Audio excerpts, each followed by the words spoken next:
Hello everyone, welcome to SR study nest. আজকে আমাদের আলোচ্য বিষয় সূরা মাইদার আমরা 7 নম্বর আয়াত থেকে আমরা পড়বো। অলরেডি আমরা কিছু ক্লাস কমপ্লিট করেছি, যার লিঙ্ক তোমরা প্লে লিস্টে পেয়ে যাবে। তো আশা করি তোমরা ক্লাসগুলো সকলে এনজয় করেছো। যদি কোথাও কোনো ডাউট থেকে থাকে প্রিভিয়াস ক্লাস সম্পর্কে, তোমরা কোশ্চেন করতে পারো, ঠিক আছে? আমরা আজকের যে বিষয় রয়েছে 7 নম্বর আয়াত আমরা শুরু করব ইনশাআল্লাহ। তো তোমরা যারা আমাদের চ্যানেলে নতুন, অবশ্যই চ্যানেলটা সাবস্ক্রাইব করো এবং অবশ্যই করে তোমরা যারা ফাজিল থার্ড সেমিস্টার পরীক্ষার্থী রয়েছে, তোমরা আমি ডিসক্রিপশন বক্সে আমাদের হোয়াটসঅ্যাপ গ্রুপের লিঙ্ক দিয়ে রাখবো, তোমরা সেখানে জয়েন করে নেবে। ওকে, কারণ আমরা ওখানে গুরুত্বপূর্ণ বিষয়গুলো আপডেট দিয়ে থাকি, অবশ্যই সেখানে জয়েন করে। ওকে, চলো আজকে আমাদের 7 নম্বর আয়াত থেকে শুরু হবে। ওকে, বিসমিল্লাহির রহমানির রহিম। ওয়াযকুরু নি'মাতাল্লাহি আলাইকুম ওয়া মিসাকাহু আল্লাযী ওয়াসাকাকুম বিহি ইয কুলতুম সামি'না ওয়া আতা'না ওয়াত্তাকুল্লাহ ইন্নাল্লাহা আলিমুম বিযাতিস সুদূর। ওকে, ওয়াযকুরু তোমরা জিকির করো, স্মরণ করো, নি'মাতাল্লাহি আল্লাহর নিয়ামত সমূহকে। ঠিক আছে, ওয়াযকুরু তোমরা কি করো? স্মরণ করো, নিয়ামাতুল্লাহি আল্লাহর নিয়ামত সমূহকে, আলাইকুম যে নিয়ামতটা তোমাদের উপরে দেওয়া হয়েছে। নিয়ামতটা কিসের নিয়ামত দেওয়া হয়েছে? বিল ইসলাম, এই যে ইসলাম ধর্ম। ঠিক আছে, ইসলাম ধর্ম আল্লাহ পাক রব্বুল আলামিন আমাদের জন্য মনোনীত করে পাঠিয়েছেন। তো ইসলামের মাধ্যমে, ইসলাম ধর্মের মাধ্যমে তোমাদের উপর যে সমস্ত নিয়ামত সমূহ দেওয়া হয়েছে, সেই নিয়ামত সমূহগুলোকে তোমরা স্মরণ করো। ওকে, অমিসাকহু, মিসাক মানে হচ্ছে অঙ্গীকার। অমিসাকহু এবং তার যে অঙ্গীকার রয়েছে, তোমরা সেই অঙ্গীকার সমূহকেও স্মরণ করো। আল্লাযী ওয়াসাকাকুম বিহি, যা দ্বারা তিনি তোমাদেরকে অঙ্গীকারবদ্ধ করেছেন। ওকে, যে কুলতুম যখন তোমরা বলেছিলে, সামি'না আমরা শ্রবণ করলাম, ও আতা'না এবং আমরা সেটাকে আনুগত্য করলাম। ঠিক আছে, আনুগত্য করলাম। ওকে, তাহলে এখানে বলা হচ্ছে যে তোমরা স্মরণ করো আল্লাহ তাআলা তোমাদের যে নিয়ামতসমূহ পাঠিয়েছেন, নিয়ামতসমূহ তোমাদের দান করেছেন, সেই নিয়ামতসমূহকে তোমরা স্মরণ করো। আর কি করো? তোমরা অঙ্গীকারকে স্মরণ করো, যা দ্বারা তিনি তোমাদেরকে অঙ্গীকারবদ্ধ করেছেন।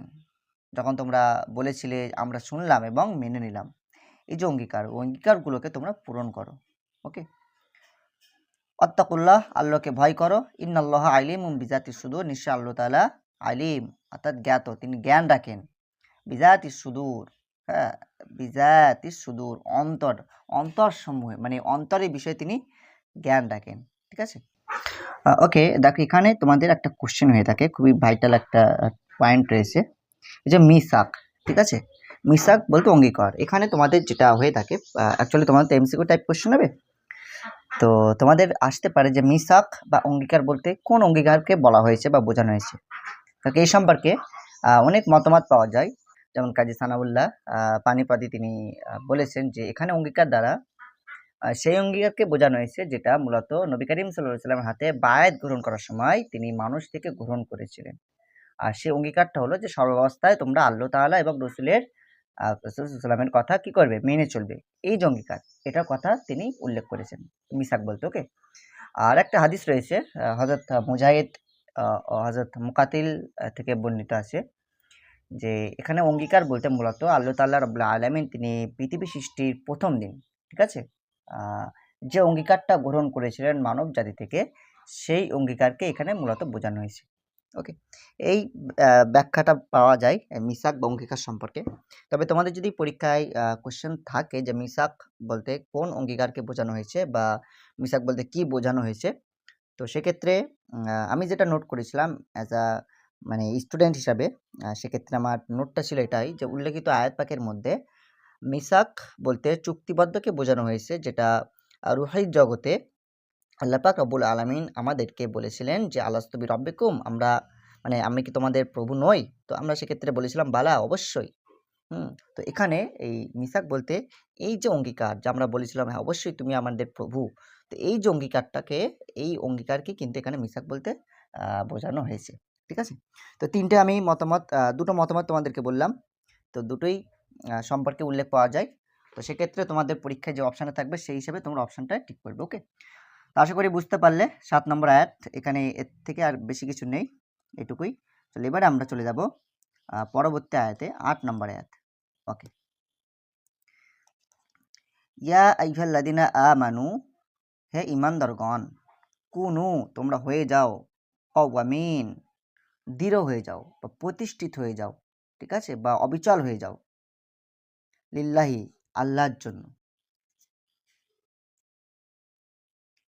ওকে, শুহাদা সাক্ষ্যদাতা হিসাবে, বিল কিস্তি, কিস্ত মিন্স ন্যায়সঙ্গত বা ন্যায়ের সাথে।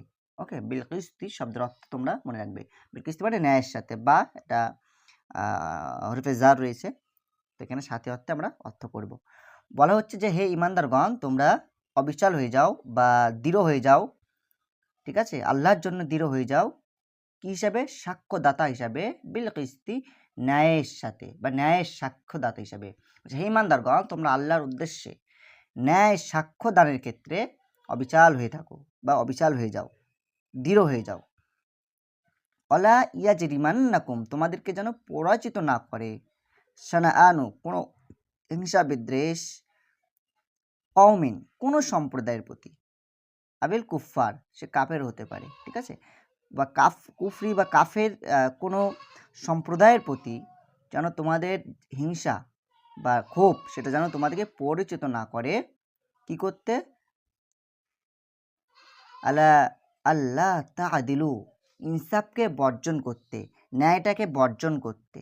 ওকে, অর্থাৎ বলা হচ্ছে হে ইমানদারগণ, তোমরা তোমাদের আল্লাহ তাআলার উদ্দেশ্যে তোমরা মানে সঠিক সাক্ষ্যদানের ক্ষেত্রে, ন্যায় সাক্ষ্যদানের ক্ষেত্রে তোমরা সবিচাল থাকো বা অবিচল থাকো।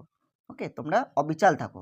আর তোমাদেরকে যেন মানে ন্যায় বিষয়টা বর্জন করার জন্য কোনো সম্প্রদায়ের প্রতি থাকা ক্ষোভ বা হিংসা বিদ্বেষ তোমাদেরকে প্ররোচিত না করে।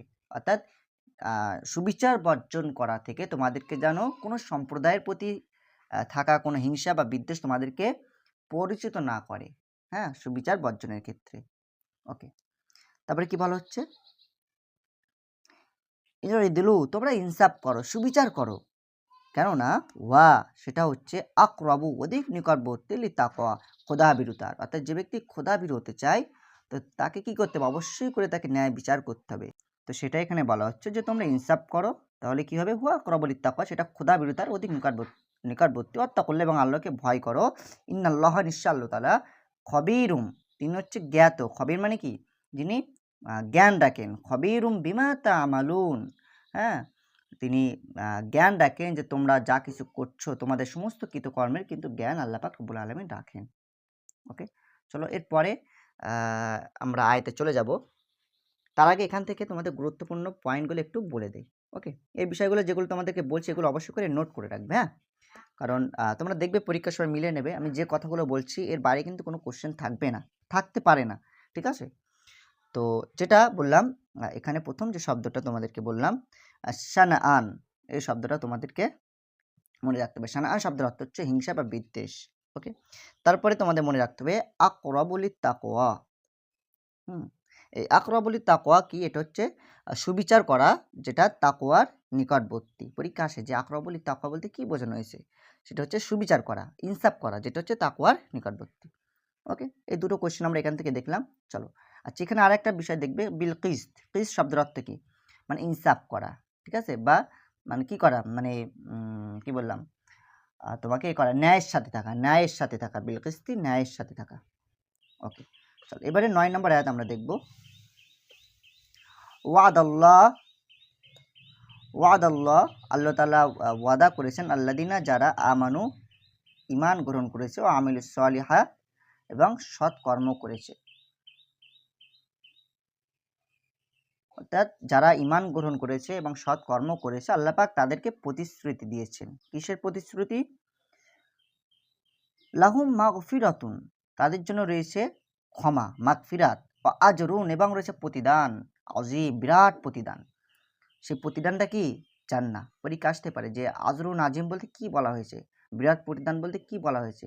বিরাট প্রতিদান বলতে মূলত জান্নাতকে বোঝানো হয়েছে। ওকে, তাহলে কি বলা হচ্ছে, ওয়াদ আল্লাহ, আল্লাহ তাআলা ওয়াদা করেছেন, প্রতিশ্রুতি দিয়েছেন, আল্লাযিনা আমানু, যারা ঈমান গ্রহণ করেছে, ওয়া আমিলুস সলিহা, এবং সঠিক কর্ম করেছে, ভালো কাজ করেছে, লাহুম মাগফিরাতু ওয়া আজরুন আযীম, তাদের জন্য রয়েছে ক্ষমা এবং বিরাট প্রতিদান।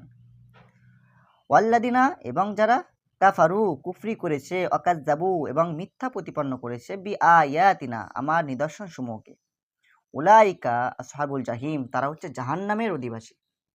ওকে, পরীক্ষা আসে, খুবই ভাইটাল কোশ্চেন, হ্যাঁ, আসহাবুল জাহিম।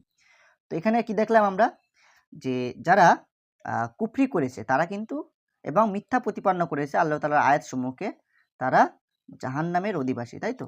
পরীক্ষায় প্রশ্ন আসে যে আসহাবুল জাহিম বলতে কি বোঝানো হয়েছে। ওকে, আসহাবুল জাহিম বলতে কি বলা হয়েছে বা কি বোঝানো হয়েছে, পরীক্ষা আসলে তোমাদের সেটা সেভাবে লিখতে হবে, যে যারা কুফরি করে এবং আল্লাহর আয়াতকে মিথ্যা প্রতিপন্ন করে, তারাই হলো প্রজ্বলিত জাহান্নামের অধিবাসী। ঠিক আছে, প্রজ্বলিত জাহান্নামের অধিবাসী।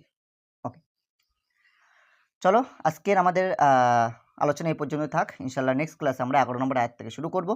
তো ভিডিওটি কেমন লাগছে অবশ্যই তোমরা ফিডব্যাক দেবে, আর তোমরা কমেন্ট করবে, অবশ্যই করে কমেন্ট করবে। কমেন্ট না করলে আমি কীভাবে তোমাদের জন্য ক্লাস নিয়ে আসবো বলো একটু। যেহেতু আমাদের চ্যানেলটা দেখতে পাচ্ছ একদম ডাউন হয়ে রয়েছে, ডাউন মিনস মাদ্রাসা বোর্ডের স্টুডেন্ট খুবই কম, তারা ক্লাস না মানে দেখে না বললেই চলে অতটা। তো সেক্ষেত্রে তোমরা যে কজন একটু ক্লাসগুলো দেখছো, একটু ফিডব্যাক করো, কমেন্ট করো, ক্লাসগুলো ভালো লাগলে কমেন্ট করো, তোমাদের জন্য তাহলে বেশি বেশি ক্লাস আনতে পারি, তাই না? তো ঠিক আছে, চলো আজকের ক্লাস এ পর্যন্তই। ইনশাল্লাহ নেক্সট ক্লাসে আমরা এর পরবর্তী বিষয় বা এর পরের থেকে আলোচনা করব। Thank you for watching this video. দেখা হবে নেক্সট ভিডিওতে।